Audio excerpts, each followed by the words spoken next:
Shalom, saudara-saudara yang terkasih dan diberkati oleh Tuhan. Kita menikmati berkat Tuhan di hari ini dan bersyukur kita kepada Tuhan. Kita pun berjumpa dalam gerakan membaca Alkitab di saat ini. Mari bersama kita membaca firman, tetapi sebelumnya itu mari kita berdoa. Berkat Tuhan boleh kami nikmati di saat ini, itu semata-mata karena anugerah hidup yang selalu Tuhan beri dan anugerahkan kepada kami semua. Dan saat ini ya Tuhan, kami pun bersama hendak membaca dan merenungkan firman-Mu. Karena itu kami bermohon, biarlah tuntunan Tuhan akan membimbing kami semua, supaya kami dapat membaca firman dan akan kami berlakukan dalam kehidupan kami. Karena itu ya Tuhan, berfirmanlah, karena kami sudah siap untuk mendengarkannya. Amin. Saudara-saudara, di hari yang ke-59 ini, mari kita membaca dalam Ulangan 18 hingga Ulangan 21. Imam-imam orang Lewi, seluruh suku Lewi, janganlah mendapat bagian milik pusaka bersama-sama orang Israel dari korban api-apian kepada Tuhan, dan apa yang menjadi miliknya harus mereka mendapat rezeki. Janganlah ia mempunyai milik pusaka di tengah-tengah saudara-saudaranya, Tuhanlah milik pusakanya, seperti yang dijanjikannya kepadanya. Inilah hak imam terhadap kaum awam, terhadap mereka yang mempersembahkan korban sembelihan, baik lembu maupun domba. Kepada imam haruslah diberikan paha depan, kedua rahang dan perut besar. Hasil pertama dari gandummu, dari anggurmu dan minyakmu, dan bulu guntingan pertama dari dombamu, haruslah kau berikan kepadanya. Sebab dialah yang dipilih oleh Tuhan Allahmu dari segala sukumu, supaya ia senantiasa melayani Tuhan dan menyelenggarakan kebaktian demi namanya, ia dan anak-anaknya. Apabila seorang Lewi datang dari tempat manapun di Israel, di mana ia tinggal sebagai pendatang, dan dengan sepenuh hati masuk ke tempat yang akan dipilih Tuhan, dan menyelenggarakan kebaktian demi nama Tuhan Allahnya, sama seperti semua saudaranya, orang-orang Lewi yang melayani Tuhan di sana, maka haruslah mereka mendapat rezeki yang sama, dengan tidak terhitung apa yang diperoleh dengan menjual harta nenek moyangnya. Apabila engkau sudah masuk ke negeri yang diberikan kepadamu oleh Tuhan Allahmu, maka janganlah engkau belajar berlaku sesuai dengan kekejian yang dilakukan bangsa-bangsa itu. Di antaramu janganlah didapati seorang pun yang mempersembahkan anaknya, laki-laki atau anaknya perempuan, sebagai korban dalam api, ataupun seorang yang menjadi petenung, seorang peramal, seorang penelaah, seorang penyihir, seorang pemantera, ataupun seorang yang bertanya kepada arwah atau kepada roh peramal, atau yang meminta petunjuk kepada orang-orang mati. Sebab setiap orang yang melakukan hal-hal ini adalah kekejian bagi Tuhan, dan oleh karena kekejian-kekejian inilah Tuhan Allahmu menghalau mereka dari hadapanmu. Haruslah engkau hidup dengan tidak bercela di hadapan Tuhan Allahmu. Sebab bangsa-bangsa yang daerahnya akan kau duduki ini mendengarkan kepada peramal atau petenung, tetapi engkau ini tidak diizinkan Tuhan Allahmu melakukan yang demikian. Seorang nabi dari tengah-tengahmu, dari antara saudara-saudaramu, sama seperti aku, akan dibangkitkan bagimu oleh Tuhan Allahmu, dialah yang harus kamu dengarkan. Tepat seperti yang kamu minta dahulu kepada Tuhan Allahmu di Gunung Horeb pada hari perkumpulan dengan berkata, tidak mau aku mendengar lagi suara Tuhan Allahku, dan api yang besar ini tidak mau aku melihatnya lagi, supaya jangan aku mati. Lalu berkatalah Tuhan kepadaku, apa yang dikatakan mereka itu baik. Seorang nabi akan kubangkitkan bagi mereka dari antara saudara mereka, seperti engkau ini. Aku akan menaruh firmanku dalam mulutnya, dan ia akan mengatakan kepada mereka segala yang kuperintahkan kepadanya. Orang yang tidak mendengarkan segala firmanku yang akan diucapkan nabi itu demi namaku, daripadanya akan kutuntut pertanggungjawaban. Tetapi seorang nabi yang terlalu berani untuk mengucapkan demi namaku perkataan yang tidak kuperintahkan untuk dikatakan olehnya, atau yang berkata demi Allah lain, nabi itu harus mati. Jika sekiranya kamu berkata dalam hatimu, bagaimanakah kami mengetahui perkataan yang tidak difirmankan Tuhan? Apabila seorang nabi berkata demi nama Tuhan, dan perkataannya itu tidak terjadi dan tidak sampai, maka itulah perkataan yang tidak difirmankan Tuhan. Dengan terlalu berani Nabi itu telah mengatakannya, maka janganlah gentar kepadanya. Apabila Tuhan Allahmu sudah melenyapkan bangsa-bangsa yang negerinya diberikan kepadamu oleh Tuhan Allahmu, dan engkau sudah menduduki daerah mereka dan diam di kota-kota dan rumah-rumah mereka, maka engkau harus mengkhususkan 3 kota di dalam negeri yang diberikan Tuhan Allahmu kepadamu untuk diduduki. Engkau harus menetapkan jauhnya jalan dan membagi dalam 3 bagian wilayah negeri yang diberikan Tuhan Allahmu untuk dimiliki olehmu, supaya setiap pembunuh dapat melarikan diri ke sana. Inilah ketentuan mengenai pembunuh yang melarikan diri ke sana dan boleh tinggal hidup apabila ia membunuh sesamanya manusia dengan tidak sengaja dan dengan tidak membenci dia sebelumnya. Misalnya, apabila seseorang pergi ke hutan dengan temannya untuk membelah kayu, ketika tangannya mengayunkan kapak untuk menebang pohon kayu, mata kapak terlucut dari gaganya, lalu mengenai temannya sehingga mati. Maka, ia boleh melarikan diri ke salah satu kota itu dan tinggal hidup. Maksudnya supaya jangan penuntut tebusan darah sementara hatinya panas dapat mengejar pembunuh itu, karena jauhnya perjalanan, menangkapnya dan membunuhnya, padahal pembunuh itu tidak patut mendapat hukuman mati, karena ia tidak membenci dia sebelumnya. Itulah sebabnya aku memberi perintah kepadamu. Demikian, 3 kota haruslah kau khususkan. Dan jika Tuhan Allahmu sudah meluaskan daerahmu nanti, seperti yang dijanjikannya dengan sumpah kepada nenek moyangmu, dan sudah memberikan kepadamu seluruh negeri yang dikatakannya akan diberikan kepada nenek moyangmu, apabila engkau melakukan dengan setia perintah ini yang kusampaikan kepadamu pada hari ini, dengan mengasihi Tuhan Allahmu dan dengan senantiasa hidup menurut jalan yang ditunjukkannya, maka haruslah engkau menambah 3 kota lagi kepada yang 3 itu, supaya jangan tercurah darah orang yang tidak bersalah di negeri yang diberikan Tuhan Allahmu kepadamu menjadi milik dan hutang darah melekat kepadamu. Tetapi apabila seseorang membenci sesamanya manusia dan dengan bersembunyi menantikan dia, lalu bangun, menyerang dan memukul dia sehingga mati, kemudian melarikan diri ke salah satu kota itu, maka haruslah para tua-tua kotanya menyuruh mengambil dia dari sana dan menyerahkan dia kepada penuntut tebusan darah, supaya ia mati dibunuh. Janganlah engkau merasa sayang kepadanya. Demikianlah, harus kau hapuskan darah orang yang tidak bersalah dari antara orang Israel, supaya baik keadaanmu.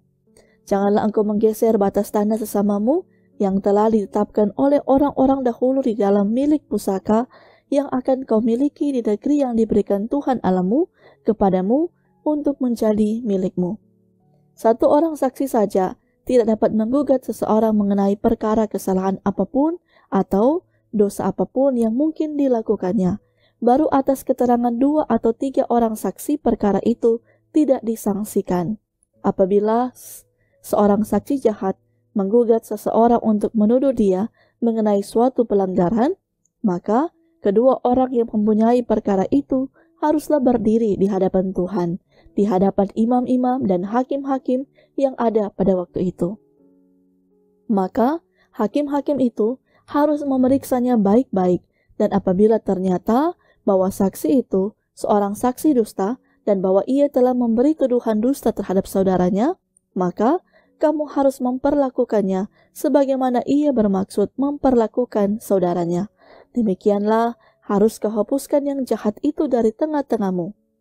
Maka orang-orang lain akan mendengar dan mencari takut, sehingga mereka tidak akan melakukan lagi perbuatan jahat seperti itu di tengah-tengahmu. Janganlah engkau merasa sayang kepadanya, sebab berlaku nyawa ganti nyawa, mata ganti mata, gigi ganti gigi, tangan ganti tangan, kaki ganti kaki. Apabila engkau keluar berperang melawan musuhmu, dan engkau melihat kuda dan kereta, yakni tentara yang lebih banyak daripadamu, maka janganlah engkau takut kepadanya, sebab Tuhan Allahmu yang telah menuntun engkau keluar dari tanah Mesir menyertai engkau. Apabila kamu menghadapi pertempuran, maka seorang imam harus tampil ke depan dan berbicara kepada rakyat dengan berkata kepada mereka, Dengarlah, hai orang Israel, kamu sekarang menghadapi pertempuran melawan musuh.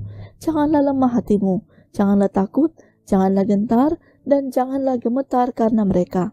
Sebab Tuhan Allahmu, dialah yang berjalan menyertai kamu untuk berperang bagimu, melawan musuhmu, dengan maksud memberikan kemenangan kepadamu. Para pengatur pasukan haruslah berbicara kepada tentara demikian. Siapakah orang yang telah mendirikan rumah tetapi belum menempatinya?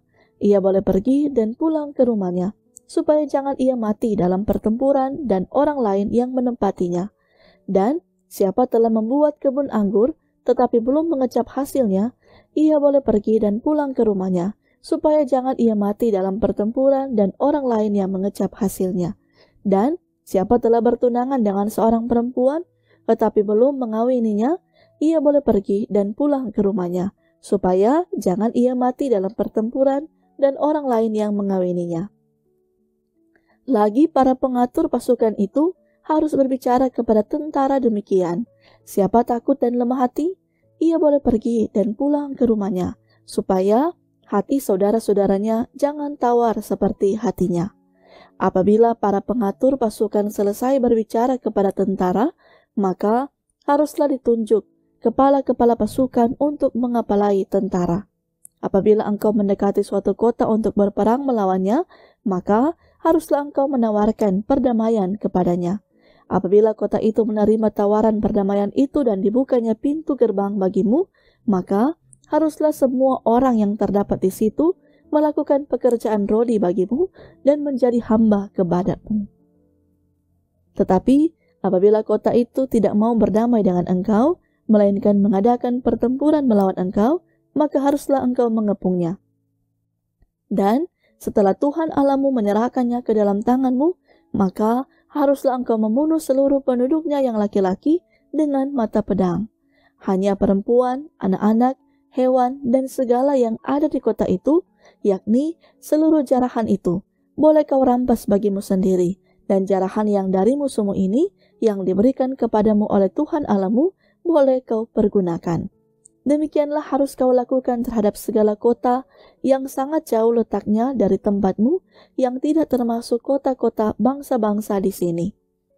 Tetapi dari kota-kota bangsa-bangsa itu yang diberikan Tuhan Allahmu kepadamu menjadi milik pusakamu, janganlah kau biarkan hidup apapun yang bernafas, melainkan kau tumpas sama sekali, yakni orang Het, orang Amori, orang Kanaan, orang Feris, orang Hewi, dan orang Yebus, seperti yang diperintahkan kepadamu oleh Tuhan Allahmu, supaya mereka jangan mengajar kamu berbuat sesuai dengan segala kekejian yang dilakukan mereka bagi Allah mereka, sehingga kamu perbuat dosa kepada Tuhan Allahmu. Apabila dalam memerangi suatu kota, engkau lama mengepungnya untuk direbut, maka tidak boleh engkau merusakkan pohon-pohon sekelilingnya dengan mengayunkan kapak kepadanya. Buahnya boleh kau makan, tetapi batangnya janganlah kau tebang, sebab pohon yang di padang itu bukan manusia, jadi tidak patut ikut kau kepung. Hanya pohon-pohon yang engkau tahu tidak menghasilkan makanan, boleh kau rusakkan dan kau tebang untuk mendirikan pagar pengempungan terhadap kota yang berperang melawan engkau, sampai kota itu jatuh. Apabila di tanah yang diberikan Tuhan Allahmu kepadamu untuk menjadi milikmu, terdapat seorang yang mati terbunuh di padang, dengan tidak diketahui siapa yang membunuhnya, maka haruslah para tua-tuamu dan para hakimmu keluar mengukur jarak ke kota-kota yang di sekeliling orang yang terbunuh itu. Kota yang ternyata paling dekat dengan tempat orang yang terbunuh itu, para tua-tua kota itulah harus mengambil seekor lembu betina yang muda, yang belum pernah dipakai, yang belum pernah menghelak dengan kuk. Para tua-tua kota itu haruslah membawa lembu muda itu ke suatu lembah yang selalu berair dan yang belum pernah dikerjakan atau ditaburi. Dan di sana, di lembah itu, haruslah mereka mematahkan batang leher lembu muda itu. Imam-imam Bani Lewi haruslah tampil ke depan, sebab merekalah yang dipilih Tuhan Allahmu untuk melayani Dia dan untuk memberi berkat demi nama Tuhan. Menurut putusan merekalah setiap perkara dan setiap hal luka melukai harus diselesaikan. Dan semua tua-tua dari kota yang paling dekat dengan tempat orang yang terbunuh itu haruslah membasuh tangannya di atas lembu muda yang batang lehernya dipatahkan di lembah itu. Dan mereka harus memberi pernyataan dengan mengatakan, tangan kami tidak mencurahkan darah ini dan mata kami tidak melihatnya. Adakanlah pendamaian itu bagi umatmu, Israel yang telah kau tebus itu, Tuhan, dan janganlah timpakan darah orang yang tidak bersalah ke tengah-tengah umatmu Israel. Maka karena darah itu telah diadakan pendamaian bagi mereka.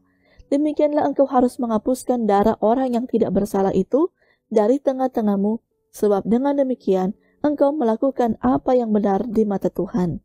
Apabila engkau keluar berperang melawan musuhmu, dan Tuhan Allahmu menyerahkan mereka ke dalam tanganmu, dan engkau menjadikan mereka tawanan, dan engkau melihat di antara tawanan itu seorang perempuan yang elok, sehingga hatimu mengingini dia dan engkau mau mengambil dia menjadi istrimu, maka haruslah engkau membawa dia ke dalam rumahmu. Perempuan itu harus mencukur rambutnya, memotong kukunya, menanggalkan pakaian yang dipakainya pada waktu ditawan, dan tinggal di rumahmu untuk menangisi ibu bapanya sebulan lamanya. Sesudah demikian, bolehlah engkau menghampiri dia dan menjadi suaminya, sehingga ia menjadi istrimu. Apabila engkau tidak suka lagi kepadanya, maka haruslah engkau membiarkan dia pergi sesuka hatinya. Tidak boleh sekali-kali engkau menjual dia dengan bayaran uang, tidak boleh engkau memperlakukan dia sebagai budak, sebab engkau telah memaksa dia. Apabila seorang mempunyai 2 orang istri, yang seorang dicintai dan yang lain tidak dicintainya, dan mereka melahirkan anak-anak lelaki baginya, baik istri yang dicintai maupun istri yang tidak dicintai, dan anak sulung adalah dari istri yang tidak dicintai, maka pada waktu ia membagi warisan harta kepunyaannya kepada anak-anaknya itu, tidaklah boleh ia memberikan bagian anak sulung kepada anak dari istri yang dicintai merugikan anak dari istri yang tidak dicintai, yang adalah anak sulung. Tetapi ia harus mengakui anak yang sulung, anak dari istri yang tidak dicintai itu, dengan memberikan kepadanya 2 bagian dari segala kepunyaannya, sebab dialah kegagahannya yang pertama-tama, dialah yang mempunyai hak kesulungan. Apabila seseorang mempunyai anak laki-laki yang degil dan membangkang, yang tidak mau mendengarkan perkataan ayahnya dan ibunya, dan walaupun mereka menghajar dia, tidak juga ia mendengarkan mereka, maka haruslah ayahnya dan ibunya memegang dia dan membawa dia keluar kepada para tua-tua kotanya di pintu gerbang tempat kediamannya.